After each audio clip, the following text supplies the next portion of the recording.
Kritikal ang 40 anyos nga Koreana samtang nakaluwas ang 4 ka tuig sini nga bata matapos nahulog sa bus. Natabo aksidente sa barangay Regador, Ibahay, Aklan. Sa investigasyon sa Ibahay PNP, makadto sa CR ang mag-iloy sang hinali nga nakasandad kag nagbunggo sa main door sang bus. Tungod mabaskog ang pagbunggo, nahulog sa karsada ang mag-iloy.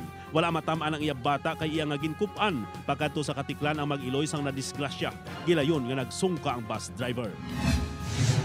Ginkumpiska sang hamtik pulis ang masubra 500 ka board feet sang kahoy nga wala sang permito transport. Nadakpan sang kapulisan sa National Highway sa barangay Kalala hamtik Antique ang mga kahoy sakay sa jeep nga ginamaniho ni Filomeno Villanueva. Nagalin ini sa barangay Maybato, San Jose nga ginapanigiyahan ni Yolanda Rehiyon. Gindala sa police station ang mga kahoy kag gin-impound pati ang ginkargahan nga jeep.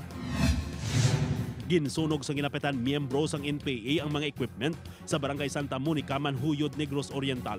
Ginapanigiyahan ni punong barangay Martin Lunga ang mga equipment nga ginabanta nga balor sang kapin 3 milyones pesos. Nagwa sa investigasyon nga ginsulod sang armado nga grupong compound sang barangay kapitan kag ginpangsunog ang 4 ka traktura. Gilayon man nga nagpangay og bulig sikap sa mga pulis agud magpatigayon sang hot pursuit operation batok sa mga armado.